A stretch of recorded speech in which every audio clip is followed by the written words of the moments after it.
ਵਾਹਿਗੁਰੂ ਜੀ ਕਾ ਖਾਲਸਾ ਵਾਹਿਗੁਰੂ ਜੀ ਕੀ ਫਤਿਹ। ਸਾਲ 'ਚ ਇੱਕ ਮਹੀਨਾ ਆਉਂਦਾ, ਪੋਹ ਨੂੰ ਭੁੱਲ ਨਾ ਜਾਇਓ। ਕਿਹਦੀ ਖਾਤਰ ਤੋਰੇ ਬੱਚੇ, ਬੱਚਿਆਂ ਨੂੰ ਸਮਝਾਇਓ। ਉਮਰਾਂ ਨਿੱਕੀਆਂ ਹੌਸਲੇ ਵੱਡੇ, ਕੀ ਹੋਊ ਸਬਕ ਪੜ੍ਹਾਇਆ। ਧਰਮ ਦੀ ਖਾਤਰ ਸਰਬੰਸ ਵਾਰ ਗਿਆ, ਮਾਂ ਗੁਜਰੀ ਦਾ ਜਾਇਆ। ਧਰਮ ਦੀ ਖਾਤਰ ਸਰਬੰਸ ਵਾਰ ਗਿਆ, ਮਾਂ ਗੁਜਰੀ ਦਾ ਜਾਇਆ। ਸਾਧ ਸੰਗਤ ਜੀ, ਸ਼ਹੀਦੀ ਹਫਤਾ ਚੱਲ ਰਿਹਾ ਆ। 6 ਪੋਹ ਤੋਂ 13 ਪੋਹ ਤੱਕ 7 ਦਿਨਾਂ 'ਚ ਦਸਮੇਸ਼ ਪਿਤਾ ਸ਼੍ਰੀ ਗੁਰੂ ਗੋਬਿੰਦ ਸਿੰਘ ਜੀ ਨੇ ਆਪਣਾ ਪੂਰਾ ਸਰਬੰਸ ਵਾਰ ਕੇ ਖਾਲਸਾ ਪੰਥ ਦੀ ਝੋਲੀ 'ਚ ਪਾਤਾ। ਐਸੀ ਲਸਾਨੀ ਮਿਸਾਲ ਦੁਨੀਆ ਦੇ ਨਕਸ਼ੇ 'ਤੇ ਦੂਸਰੀ ਨਹੀਂ ਮਿਲਦੀ। 6 ਪੋਹ ਉਦੋਂ ਸ਼੍ਰੀ ਅਨੰਦਪੁਰ ਸਾਹਿਬ ਦੇ ਕਿਲ੍ਹੇ ਨੂੰ ਘੇਰਾ ਪਿਆ 7 ਮਹੀਨੇ ਤੋਂ ਵੀ ਜ਼ਿਆਦਾ ਦਾ ਵਕਤ ਹੋ ਚੁੱਕਾ ਸੀ। ਪਹਾੜੀ ਰਾਜੇ ਅਤੇ ਮੁਗਲ ਫੌਜ ਜਿਹੜੀ ਆ ਉਹ ਸਿੱਖਾਂ ਦੇ ਹੌਸਲੇ ਪਸਤ ਨਹੀਂ ਕਰ ਸਕੀ। ਉਹਨਾਂ ਨੇ ਅਨੰਦਪੁਰ ਨੂੰ ਜਾਂਦਾ ਜਿਹੜਾ ਖਾਣ ਪੀਣ ਦਾ ਸਾਜੋ ਸਮਾਨ ਆ ਉਹ ਸਾਰੇ ਰਾਹ ਬੰਦ ਕਰਤੇ। ਉੱਥੇ ਅਨੰਦਪੁਰ ਸਾਹਿਬ ਦੇ ਕਿਲ੍ਹੇ ਦੇ ਅੰਦਰ ਖਾਣ ਪੀਣ ਵਾਲਾ ਸਮਾਨ ਖਤਮ ਹੋ ਗਿਆ। ਇੱਥੋਂ ਤੱਕ ਕਿ ਪਾਣੀ ਪੀਣ ਲਈ ਵੀ ਨਹੀਂ ਸੀ ਹੈਗਾ। ਅਤੇ ਹਰ ਰੋਜ਼ 4 ਸਿੰਘ ਪਾਣੀ ਲੈਣ ਬਾਹਰ ਜਾਂਦੇ, 2 ਜੂਝ ਕੇ ਸ਼ਹੀਦ ਹੋ ਜਾਂਦੇ ਅਤੇ 2 ਸਿੰਘ ਪਾਣੀ ਲੈ ਕੇ ਵਾਪਸ ਪਰਤਦੇ। ਪਹਿਰਾ ਇੰਨਾ ਸਖਤ ਸੀਗਾ ਕਿ ਸਿੰਘਾਂ ਨੇ ਦਰਖਤਾਂ ਦੇ ਪੱਤੇ ਉਬਾਲ ਕੇ ਖਾਧੇ, ਪਰ ਫਿਰ ਵੀ ਸਿੰਘਾਂ ਦਾ ਹੌਸਲਾ ਨਹੀਂ ਸੀ ਡੋਲਿਆ। ਆਖਿਰਕਾਰ ਮੁਗਲ ਫੌਜ ਨੇ ਕੁਰਾਨ ਸ਼ਰੀਫ ਦੀ ਸਹੁੰ ਖਾਧੀ। ਪਹਾੜੀ ਰਾਜਿਆਂ ਨੇ ਆਟੇ ਦੀ ਗਊ ਬਣਾ ਕੇ ਅੰਦਰ ਭੇਜੀ। ਦਸਮੇਸ਼ ਪਿਤਾ ਜੀ ਨੂੰ ਸੁਨੇਹਾ ਭੇਜਿਆ ਕਿ ਜੇਕਰ ਤੁਸੀਂ ਕਿਲ੍ਹਾ ਛੱਡ ਜਾਓ ਤਾਂ ਸਾਡੀ ਤੁਹਾਡੇ ਨਾਲ ਕੋਈ ਵੈਰ ਨਹੀਂ ਹੋਊਗਾ, ਤੁਹਾਨੂੰ ਰਾਹ ਦਿੱਤਾ ਜਾਊਗਾ, ਤੁਸੀਂ ਕਿਤੇ ਵੀ ਜਾ ਸਕਦੇ ਹੋ। ਦਸਮੇਸ਼ ਪਿਤਾ ਜੀ ਜਾਨੀ ਜਾਣ ਸੀ, ਉਹਨਾਂ ਨੂੰ ਪਤਾ ਸੀਗਾ ਕਿ ਇਹ ਸਹੁੰਆਂ ਝੂਠੀਆਂ ਖਾ ਰਹੇ ਆ, ਪਰ ਫਿਰ ਵੀ ਸਿੰਘਾਂ ਦੀ ਬੇਨਤੀ 'ਤੇ ਉਹਨਾਂ ਨੇ 6 ਪੋਹ ਦੀ ਰਾਤ ਨੂੰ ਕਿਲ੍ਹਾ ਛੱਡਣਾ ਮਨਜ਼ੂਰ ਕਰ ਲਿਆ। 6 ਪੋਹ ਦੀ ਰਾਤ ਨੂੰ ਦਸਮੇਸ਼ ਪਿਤਾ ਜੀ ਨੇ ਆਪਣੇ ਪਰਿਵਾਰ ਅਤੇ ਸਾਰੇ ਸਿੰਘਾਂ ਦੇ ਨਾਲ ਕਿਲ੍ਹਾ ਛੱਡ ਦਿੱਤਾ ਅਤੇ ਸਰਸਾ ਦੀ ਨਦੀ ਦੇ ਕਿਨਾਰੇ 'ਤੇ 7 ਪੋਹ ਦੀ ਸਵੇਰ ਨੂੰ ਆਸਾ ਦੀ ਵਾਰ ਦਾ ਕੀਰਤਨ ਹੋਇਆ। ਇਤਿਹਾਸ ਲਿਖਦਾ ਕਿ ਜੇ ਦਸਮੇਸ਼ ਪਿਤਾ ਜੀ ਉਸ ਦਿਨ ਬਾਣੀ ਦਾ ਨੇਮ ਨਾ ਕਰਦੇ ਤਾਂ ਜਿਹੜੀ ਦੁਸ਼ਮਣ ਦੀ ਫੌਜ ਪਿੱਛੇ ਚੜ੍ਹੀ ਆਉਂਦੀ ਸੀ ਉਹ ਕਿਤੇ ਸ਼ਾਇਦ ਮੇਲ ਨਾ ਖਾਂਦੀ ਅਤੇ ਦਸਮੇਸ਼ ਪਿਤਾ ਜੀ ਦਾ ਜਿਹੜਾ ਪਰਿਵਾਰ ਆ ਉਹ 3 ਹਿੱਸਿਆਂ 'ਚ ਨਾ ਵੰਡਿਆ ਜਾਂਦਾ। ਪਰ ਦਸਮੇਸ਼ ਪਿਤਾ ਨੇ ਬਾਣੀ ਦਾ ਨੇਮ ਕੀਤਾ, ਆਸਾ ਦੀ ਵਾਰ ਦਾ ਕੀਰਤਨ ਹੋਇਆ ਉੱਥੇ ਸਰਸਾ ਦੀ ਨਦੀ 'ਤੇ, ਅਤੇ ਦਸਮੇਸ਼ ਪਿਤਾ ਜੀ ਦਾ ਜਿਹੜਾ ਪਰਿਵਾਰ ਆ ਉਹ 3 ਹਿੱਸਿਆਂ ਦੇ ਵਿੱਚ ਵੰਡਿਆ ਗਿਆ। ਆਖਿਰਕਾਰ 7 ਪੋਹ ਦੀ ਰਾਤ ਨੂੰ ਦਸਮੇਸ਼ ਪਿਤਾ ਸਾਹਿਬਜ਼ਾਦਾ ਅਜੀਤ ਸਿੰਘ, ਸਾਹਿਬਜ਼ਾਦਾ ਜੁਝਾਰ ਸਿੰਘ ਅਤੇ ਨਾਲ 40 ਸਿੰਘ ਕੱਚੀ ਗੜੀ ਪਹੁੰਚਦੇ ਨੇ। ਮਾਤਾ ਗੁਜਰੀ ਜੀ ਅਤੇ ਛੋਟੇ ਸਾਹਿਬਜ਼ਾਦਾ ਜੋਰਾਵਰ ਸਿੰਘ ਅਤੇ ਸਾਹਿਬਜ਼ਾਦਾ ਫਤਿਹ ਸਿੰਘ ਉਹ ਜਿਹੜੇ ਆ ਉਹ ਗੁਰੂ ਸਾਹਿਬ ਤੋਂ ਵਿਛੜ ਜਾਂਦੇ ਆ।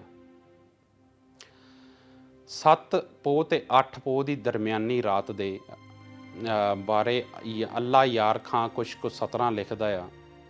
ਉਹ ਕਹਿੰਦਾ ਕਿ ਜਬ 1.5 घड़ी रात गई ज़िक्रे खुदा में, खेमे से निकल आए हजूर हवा में, कदमों से टहलते थे मगर दिल था दुआ में, बोले ए खुदावंद खुश हूँ तेरी रज़ा में, करतार से कहते थे गोया रूबरू होकर, कल जाऊँगा चमकौर से मैं सुरखरू होकर।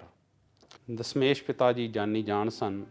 ਉਹਨਾਂ ਨੂੰ ਪਤਾ ਕਿ ਕੱਲ੍ਹ 8 ਪੋਹ ਨੂੰ ਚਮਕੌਰ ਦੀ ਗੜੀ ਦੇ ਵਿੱਚ ਜੰਗ ਹੋਣਾ, ਕਿਉਂਕਿ ਤਕਰੀਬਨ 10 ਲੱਖ ਦੀਆਂ ਫੌਜਾਂ ਜਿਹੜੀਆਂ ਉਹਨਾਂ ਨੇ ਚਮਕੌਰ ਦੀ ਗੜੀ ਨੂੰ ਘੇਰਾ ਪਾਉਣਾ ਸ਼ੁਰੂ ਕਰ ਦਿੱਤਾ ਸੀ, ਅਤੇ ਦੂਸਰੇ ਬੰਨੇ ਸਿਰਫ ਗਿਣਤੀ ਦੇ 40 ਸਿੰਘ। ਪਰ ਜਿਹੜੇ 40 ਸਿੰਘ ਆ ਉਹਨਾਂ ਦੇ ਹੌਸਲੇ ਬੁਲੰਦ, ਉਹ ਚੜ੍ਹਦੀ ਕਲਾ 'ਚ, ਕਿਉਂਕਿ ਉਹਨਾਂ ਨੂੰ ਥਾਪੜਾ ਦਸਮੇਸ਼ ਪਿਤਾ ਜੀ ਦਾ ਸੀ।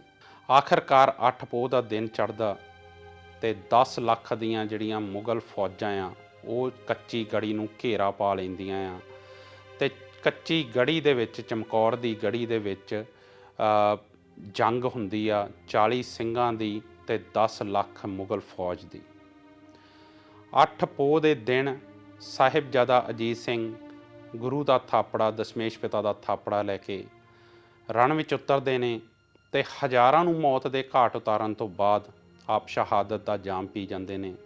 ਸਾਹਿਬਜ਼ਾਦਾ ਅਜੀਤ ਸਿੰਘ ਦੇ ਹੀ ਨਕਸ਼ੇ ਕਦਮਾਂ 'ਤੇ ਚੱਲਦੇ ਹੋਏ ਸਾਹਿਬਜ਼ਾਦਾ ਜੁਝਾਰ ਸਿੰਘ ਉਹ ਵੀ ਦਸ਼ਮੇਸ਼ ਪਿਤਾ ਦਾ ਥਾਪੜਾ ਲੈਂਦੇ ਨੇ ਤੇ ਉਸ ਤੋਂ ਬਾਅਦ ਰਣ ਵਿੱਚ ਜੂਝਦੇ ਹੋਏ ਹਜ਼ਾਰਾਂ ਨੂੰ ਮੌਤ ਦੇ ਘਾਟ ਉਤਾਰਨ ਤੋਂ ਬਾਅਦ ਉਹ ਵੀ ਸ਼ਹਾਦਤ ਦਾ ਜਾਮ ਪੀ ਜਾਂਦੇ ਨੇ। 8 ਪੋਹ ਵਾਲੇ ਦਿਨ ਚਮਕੌਰ ਦੀ ਗੜੀ ਦੇ ਵਿੱਚ ਸਾਹਿਬਜ਼ਾਦਾ ਅਜੀਤ ਸਿੰਘ 17 ਸਾਲ, ਸਾਹਿਬਜ਼ਾਦਾ ਜੁਝਾਰ ਸਿੰਘ 14 ਸਾਲ ਦੀ ਉਮਰ ਦੇ ਵਿੱਚ ਸ਼ਹੀਦ ਹੋ ਜਾਂਦੇ ਨੇ। ਉਹਨਾਂ ਦੇ ਨਾਲ ਕਈ ਹੋਰ ਵੀ ਸਿੰਘ ਉਸ ਦਿਨ ਚਮਕੌਰ ਦੀ ਗੜੀ ਦੀ ਜੰਗ ਦੇ ਵਿੱਚ ਸ਼ਹੀਦ ਹੁੰਦੇ ਨੇ। ਆਖਰਕਾਰ 8 ਪੋਹ ਤੇ 9 ਪੋਹ ਦੀ ਦਰਮਿਆਨੀ ਰਾਤ ਨੂੰ ਖਾਲਸਾ ਪੰਥ ਵੱਲੋਂ ਹੁਕਮ ਲਾਇਆ ਜਾਂਦਾ ਦਸ਼ਮੇਸ਼ ਪਿਤਾ ਗੁਰੂ ਗੋਬਿੰਦ ਸਿੰਘ ਜੀ ਨੂੰ ਕਿ ਤੁਸੀਂ ਚਮਕੌਰ ਦੀ ਗੜੀ ਛੱਡ ਜਾਓ। ਗੁਰੂ ਗੋਬਿੰਦ ਸਿੰਘ ਜੀ ਖਾਲਸਾ ਪੰਥ ਦਾ ਹੁਕਮ ਮੰਨਦੇ ਹੋਏ 8 ਪੋਹ ਤੇ 9 ਪੋਹ ਦੀ ਦਰਮਿਆਨੀ ਰਾਤ ਨੂੰ ਉੱਥੋਂ ਐਲਾਨ ਕਰਕੇ, ਤਾੜੀ ਮਾਰ ਕੇ ਚਮਕੌਰ ਦੀ ਗੜੀ ਛੱਡ ਕੇ ਮਾਛੀਵਾੜੇ ਦੇ ਜੰਗਲਾਂ ਵੱਲ ਨੂੰ ਤੁਰ ਪੈਂਦੇ ਨੇ। ਤੇ ਉੱਧਰ ਦੂਸਰੇ ਪਾਸੇ ਮਾਤਾ ਗੁਜਰੀ ਜੀ ਤੇ ਛੋਟੇ ਸਾਹਿਬਜ਼ਾਦੇ, ਸਾਹਿਬਜ਼ਾਦਾ ਜ਼ੋਰਾਵਰ ਸਿੰਘ ਤੇ ਸਾਹਿਬਜ਼ਾਦਾ ਫਤਿਹ ਸਿੰਘ, ਉਹਨਾਂ ਨੂੰ ਗੰਗੂ ਆਪਣੇ ਘਰ ਦੇ ਵਿੱਚ ਲੈ ਜਾਂਦਾ।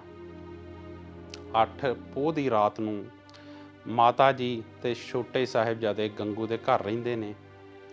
ਪਰ ਚੰਦ ਕੁ ਮੋਹਰਾਂ ਦੇ ਲਾਲਚ ਦੇ ਵਿੱਚ, ਚੰਦ ਕੁ ਮੋਹਰਾਂ ਪਿੱਛੇ ਗੰਗੂ ਸਿੱਖ ਕੌਮ ਨਾਲ ਗੱਦਾਰੀ ਕਰਦਾ ਤੇ ਆਪਣਾ ਈਮਾਨ ਤੋਂ ਡੋਲ ਕੇ, ਆਪਣੇ ਬੇਈਮਾਨੀ ਕਰਕੇ ਮੁਗਲ ਫੌਜਾਂ ਨੂੰ ਜਿਹੜਾ ਆ ਗ੍ਰਿਫਤਾਰੀ ਕਰਵਾ ਦਿੰਦਾ ਆ।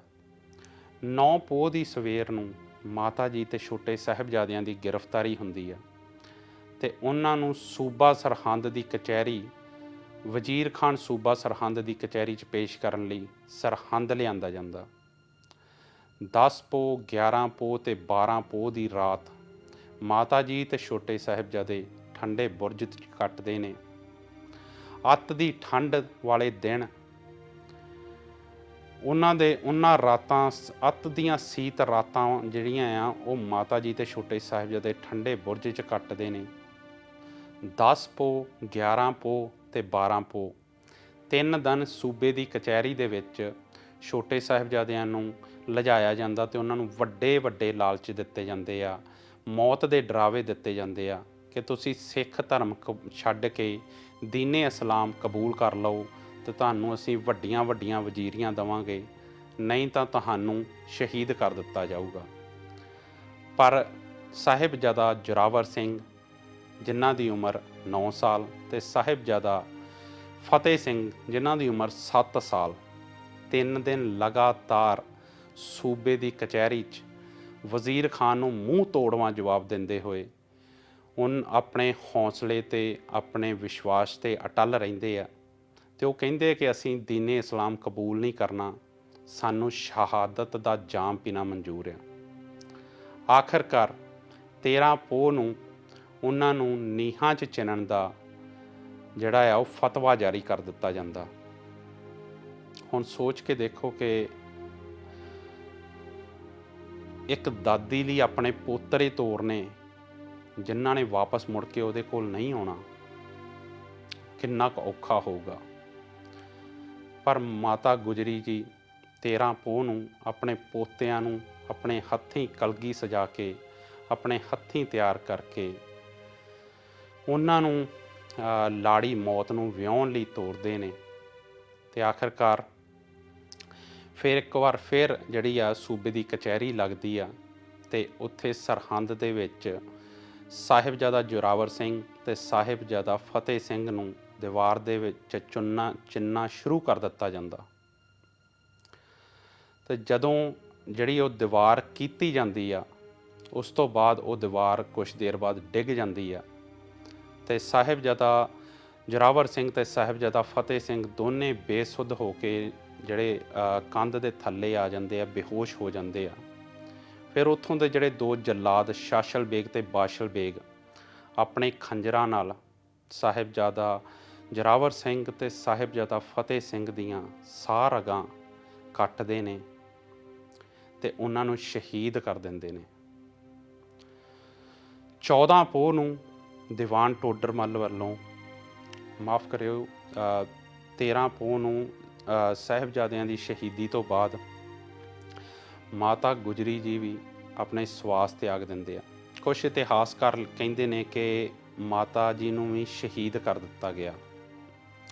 14 ਪੋਹ ਦੇ ਵਾਲੇ ਦਿਨ ਦੀਵਾਨ ਟੋਡਰਮੱਲ ਮਾਤਾ ਜੀ ਤੇ ਛੋਟੇ ਸਾਹਿਬਜ਼ਾਦਿਆਂ ਦੇ ਸੰਸਕਾਰ ਲਈ ਵਜ਼ੀਰ ਖਾਨ ਤੋਂ ਸਰਹੰਦ ਦੇ ਵਿੱਚ ਸੋਨੇ ਦੀਆਂ ਮੋਹਰਾਂ ਖੜੀਆਂ ਕਰਕੇ ਉਹਨਾਂ ਦਾ ਸੰਸਕਾਰ ਕਰਨ ਲਈ ਜਗ੍ਹਾ ਖਰੀਦਦਾ। ਇਤਿਹਾਸ 'ਚ ਕਿਹਾ ਜਾਂਦਾ ਕਿ ਅੱਜ ਤੱਕ ਦੀ ਇਹ ਸਭ ਤੋਂ ਮਹਿੰਗੀ ਜਿਹੜੀ ਆ ਜ਼ਮੀਨ ਖਰੀਦੀ ਗਈ ਸੀ। ਤੇ ਉੱਥੇ ਦੀਵਾਨ ਟੋਡਰਮੱਲ ਵੱਲੋਂ ਮਾਤਾ ਜੀ ਤੇ ਛੋਟੇ ਸਾਹਿਬਜ਼ਾਦਿਆਂ ਦਾ ਸੰਸਕਾਰ ਕੀਤਾ ਜਾਂਦਾ।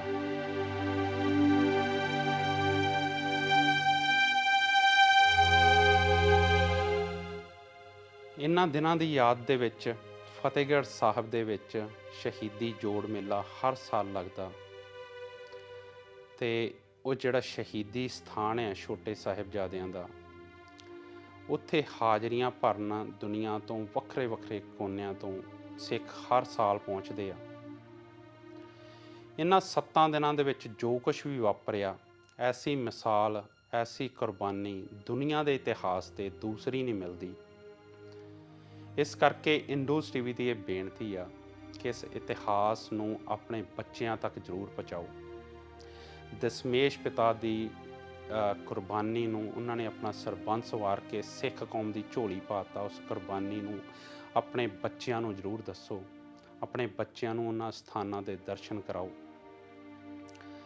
ਤਾਂ ਜੋ ਜਿਹੜੇ ਸਾਡੇ ਬੱਚੇ ਆ ਉਹ ਆਪਣੇ ਇਤਿਹਾਸ ਨਾਲ ਜੁੜੇ ਰਹਿ ਸਕਣ। ਸਾਨੂੰ ਉਮੀਦ ਆ ਕਿ ਇੰਡੋਜ਼ ਟੀਵੀ ਦਾ ਇਹ ਉਪਰਾਲਾ ਤੁਹਾਨੂੰ ਚੰਗਾ ਲੱਗਾ ਹੋਵੇਗਾ। ਸਾਡੇ ਉਪਰਾਲੇ ਨੂੰ ਆਪਣੇ ਬੱਚਿਆਂ ਤੱਕ ਜ਼ਰੂਰ ਪਹੁੰਚਾਇਓ। ਇਸ ਇਤਿਹਾਸ ਨੂੰ ਆਪਣੇ ਬੱਚਿਆਂ ਤੱਕ ਪਹੁੰਚਾਉਣ 'ਚ ਸਾਡੇ ਸਹਾਈ ਹੋਇਓ। ਇਸ ਕਰਕੇ ਬੇਨਤੀ ਆ ਸਾਡੇ ਵੱਲੋਂ ਕਿ ਇਸ ਵੀਡੀਓ ਨੂੰ ਵੱਧ ਤੋਂ ਵੱਧ ਸ਼ੇਅਰ ਜ਼ਰੂਰ ਕਰਿਓ। ਉਮੀਦ ਕਰਦੇ ਹਾਂ ਕਿ ਤੁਹਾਨੂੰ ਇਹ ਸਾਡਾ ਉਪਰਾਲਾ ਚੰਗਾ ਲੱਗਾ ਹੋਵੇਗਾ। ਤੇ ਇੱਕ ਬੇਨਤੀ ਹੋਰ ਕਿ ਇਹ 6 ਪੋਹ ਤੋਂ ਲੈ ਕੇ 13 ਪੋਹ ਤੱਕ ਜਿਹੜੇ 7 ਦਿਨ ਆ, ਉਸ ਦਿਨ ਅਸੀਂ ਆਪਣੇ ਸਿਰਾਂ 'ਤੇ, ਚਾਹੇ ਦੁਨੀਆ ਦੇ ਕਿਸੇ ਵੀ ਕੋਨੇ ਦੇ ਵਿੱਚ ਬੈਠੇ ਹੋਈਏ, ਪਰ ਸਿਰਾਂ 'ਤੇ ਦਸਤਾਰਾਂ ਸਜਾ ਕੇ ਤੇ ਬਾਣੀ ਪੜ੍ਹ ਕੇ ਇਹਨਾਂ ਦਿਨਾਂ ਨੂੰ, ਇਸ ਇਤਿਹਾਸ ਨੂੰ ਯਾਦ ਕਰਿਆ ਕਰੀਏ। ਤੁਹਾਡਾ ਸਭ ਦਾ ਬਹੁਤ ਬਹੁਤ ਧੰਨਵਾਦ। ਵਾਹਿਗੁਰੂ ਜੀ ਕਾ ਖਾਲਸਾ, ਵਾਹਿਗੁਰੂ ਜੀ ਕੀ ਫਤਿਹ।